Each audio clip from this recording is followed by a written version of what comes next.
Sean Atwood, and I do apologize if I'm pronouncing his name incorrectly, but he says that Meghan is very powerful over here in the United States. Let's get something straight here. Meghan was a nobody until she married Harry. I'm going to repeat that. She was a nobody. No one knew her name. No one knew about her. I had to look her up. I had to Google her to see who she was when we found out that Harry was marrying this actress from Suits. I'm like, what Suits? And so she's not powerful. She became powerful. And when she did become powerful because of Harry, that's when she started connecting with all these celebrity people. Because if you notice, she didn't invite anyone to the wedding except for her mother and a whole bunch of celebrity people that she sent invitations to. She was setting her sights up to be in that arena when she invited all these celebrities. Let's talk about it. If you think about it, Meghan didn't know any of these celebrities. She didn't know Oprah. She didn't know George Clooney.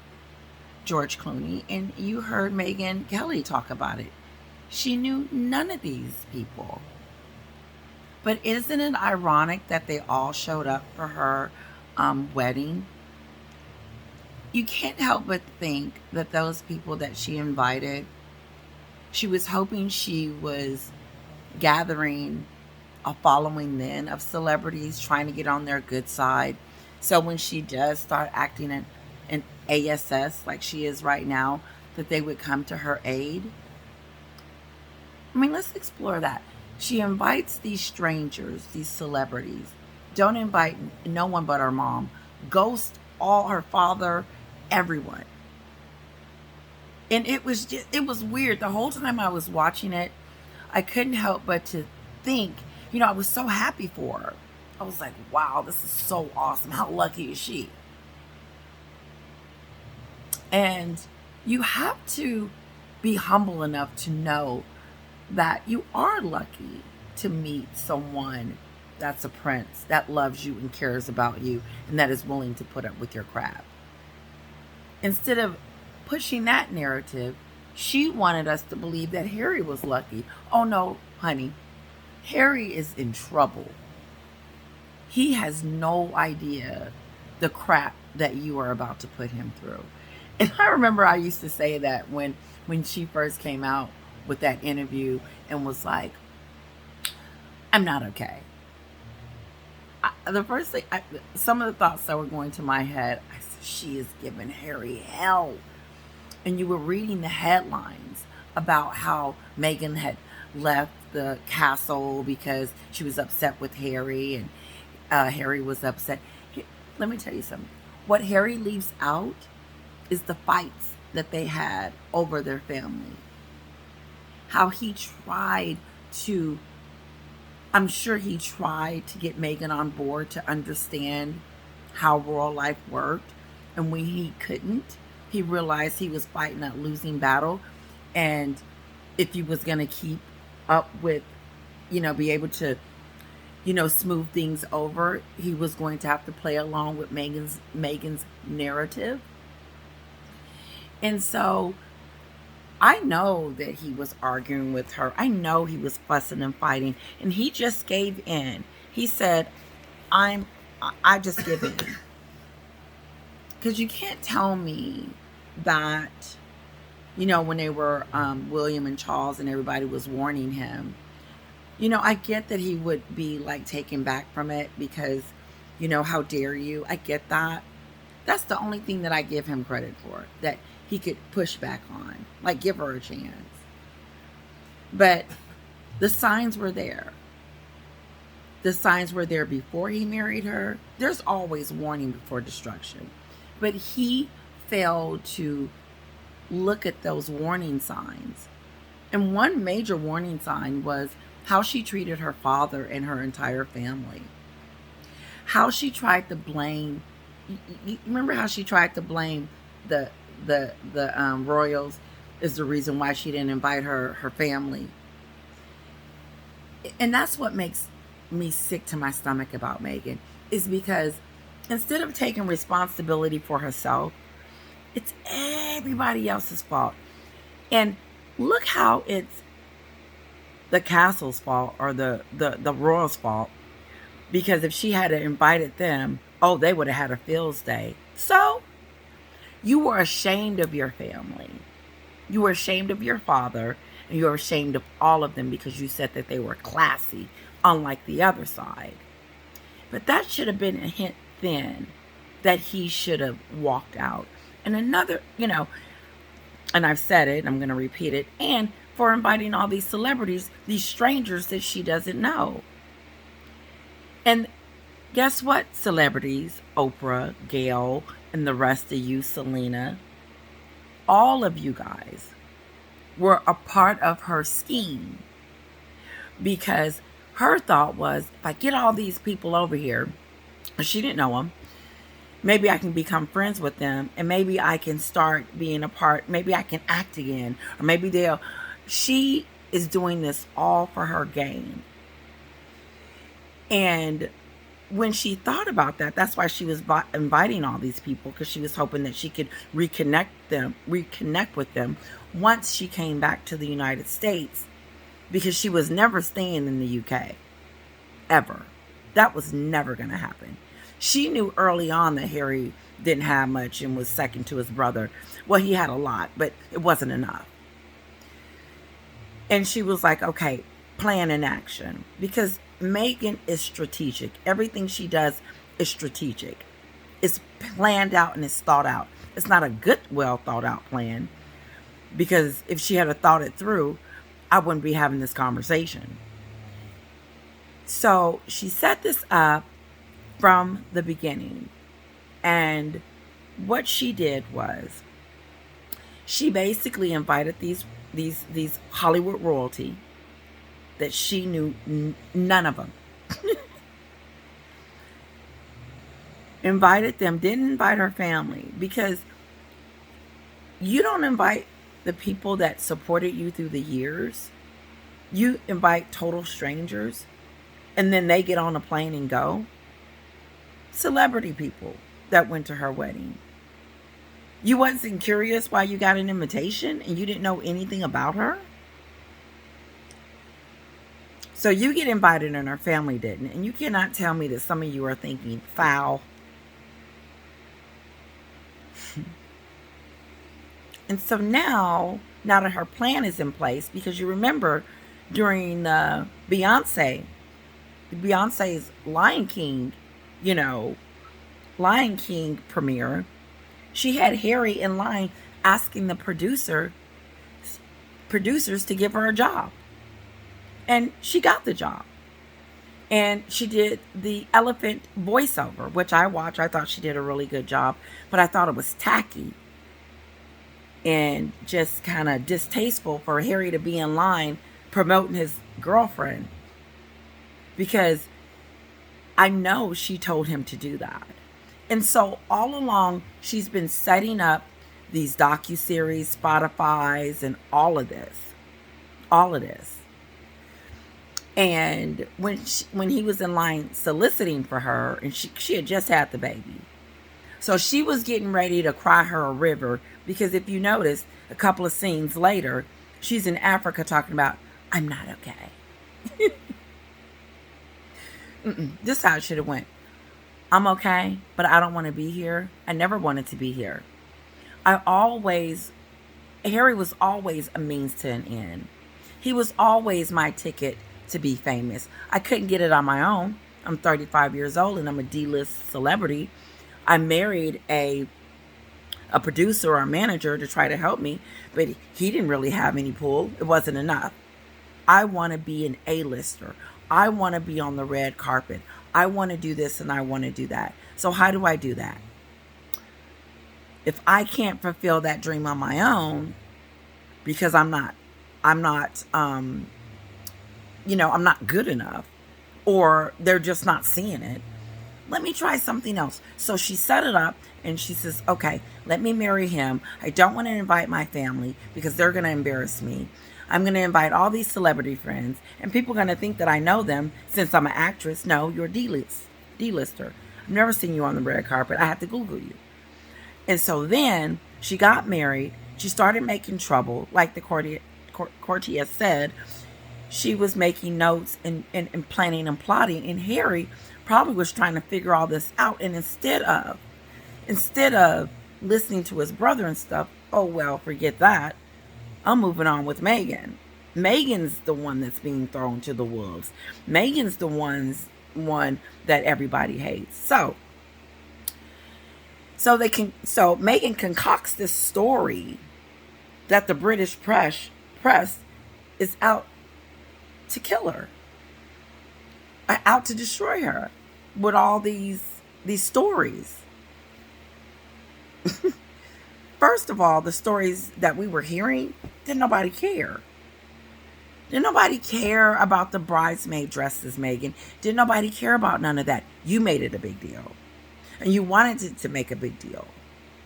And then you started plotting and planning within the royal family saying, why aren't they writing a statement about me? Why aren't they putting out things to debunk this? They have more control than that. They're not protecting me. Protecting you from what? From whom? From the media? From the press? So you want them to protect you from the media when they're being attacked as well. Waity Katie, didn't we see Kate's, they showed her nude? They went in on her. And Camilla, oh my God, they cut her throat pretty much. And the Queen, she wasn't spared either. She didn't look good when that Diana thing went down, and Charles didn't either. So I'm confused on how she felt they fed her to the wolves. So that was a lie. So the concocted story is that Harry's family didn't protect her and wouldn't put out a statement saying that I was this beautiful person. And so since they didn't do that, they fed her to the wolves. No. And so if you think about it really hard and long, was that really a reason for her to leave the UK? Because her popularity was high during that time. The UK supported her, and the British people were for her. And not until she decided that Mexit, it was time for Mexit now. I've had enough of you UK people. The plan is in place. I got enough arsenal in my pocket, Harry, for us to go to Montecito and start living my real life, because I was never going to be here. So she gets to Montecito and guess who gets ready to interview her? Her new friend, Oprah Winfrey. Because before she didn't know Oprah. And now Tyler Perry came to her rescue. Tyler Perry, Meghan made a fool out of you. A fool out of you. Because how is she damsel in distress when she kicked her father out and kicked Harry's father to the side and then ran her tail back to California saying, woe is me, and wanted us to believe this stuff? But that's not how it went. Let me finish the story. So now she's here, and let me tell you something. This would have happened sooner if COVID hadn't hit.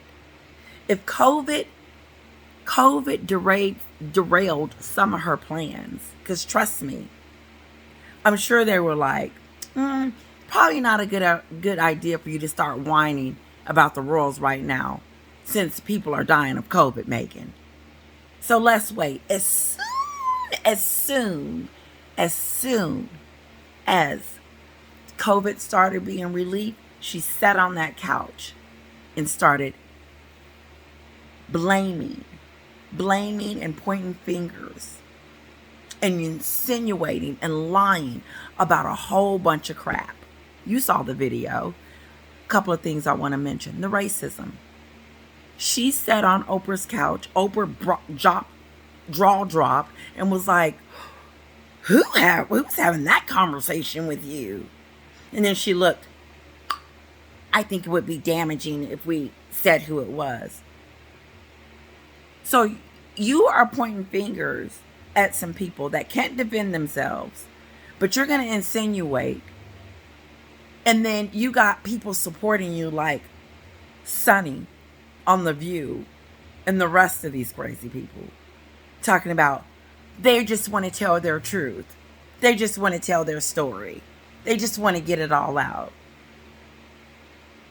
Meghan barely gave birth to Archie before she flew herself back to New York, but she has a story to tell.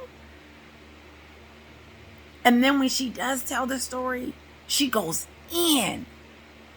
She just goes in. She cracks open her father to just downright go and say she doesn't even have a sister. And we clearly see pictures of you with this family. Who is these people then? No, Meghan, you want to disown them because they don't fit in the lifestyle that you have.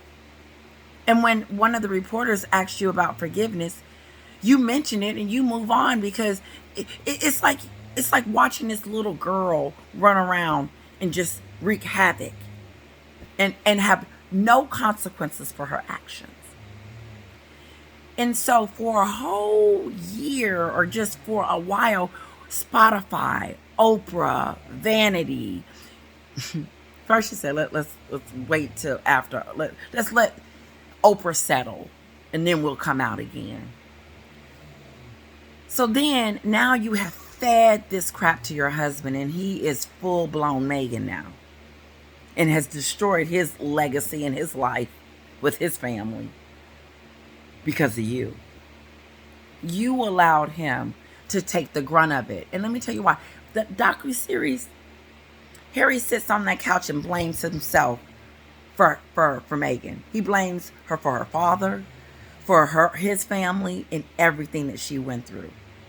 And so you can't tell me that his mental psyche isn't taking a blow with being blamed for Meghan being suicidal. I want to call her a BICTH so bad because she lied.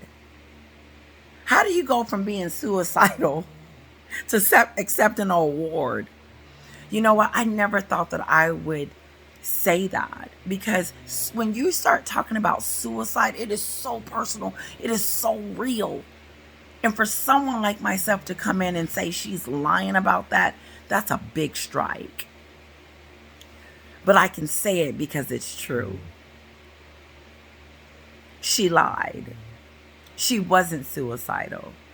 You can look at her and tell that she wasn't suicidal. She's lying. And this is, and let me go a little further. So she got over there at the royal compound and pretty much made them feel as if they needed to save her. They wouldn't do anything about my suicidal. Was they supposed to? You are accountable for yourself. So I'm supposed to say, Mom, what the hell? So Queen Elizabeth is supposed to come down from her throne and deal with all the issues that Harry's new wife have. Because let me tell you something. She wreaked havoc before she left. She's a thorn in their ASSS, and she's a thorn now. And so, what just eat away at me is that, think about this. Why would the royal family be responsible for Meghan's suicidal mental capacity? As if they were doing something to her to make her feel that way. Do she ever say why she was suicidal? What about now? Because she is not getting good press now. Is she suicidal now? Because the things that she's doing right now and that we're coming at her for that are real. She, does she have a therapist now? Is she needing this help now?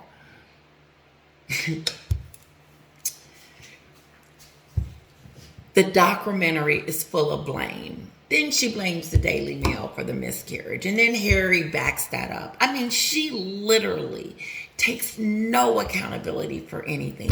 She talks about how bad her family is. It ain't her fault. It's just insane. And now, let's talk about today, because now that her plan and went through, she's not done. Oh, God, this woman ain't finished by a long shot.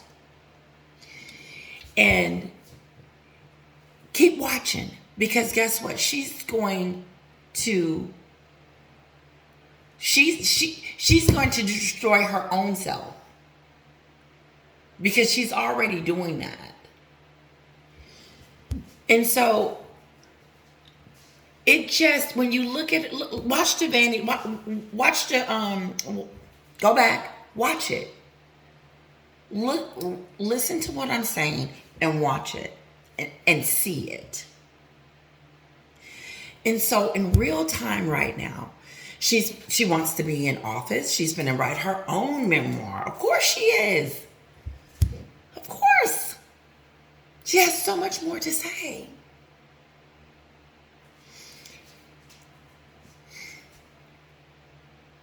It blows my mind. And then Harry can't keep his story straight. He's running around trying to still throw in the narrative his wife.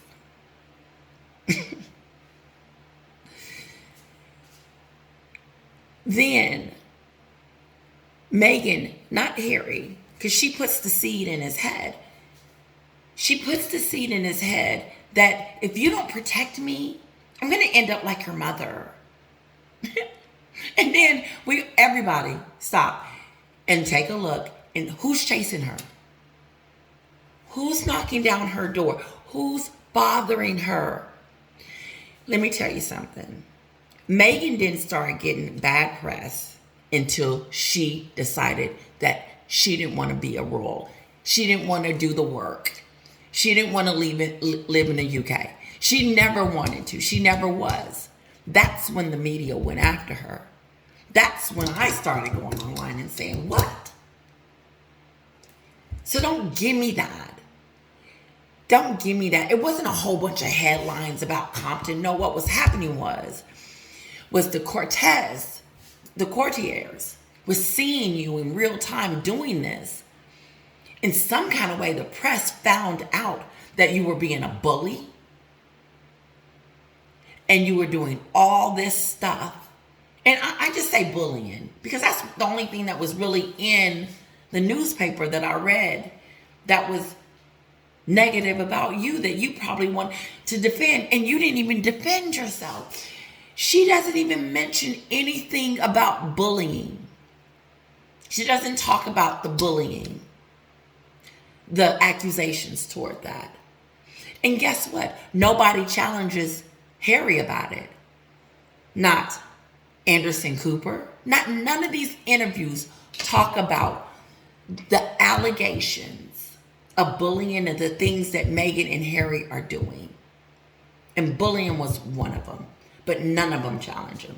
And we are supposed to listen to Sunny and Oprah and the rest of these people that are backing her up. We just supposed to believe it. No. Your stuff is being exposed. And you will never, never be the woman that Kate is. Ever. Hell, really, you're in what the person that you are, You lack emotion. You lack empathy. You lack humility. You lack it all. Because by all means necessary, Megan's going to get to the top. Even if it means going after Harry's family to do it. But she's some princess.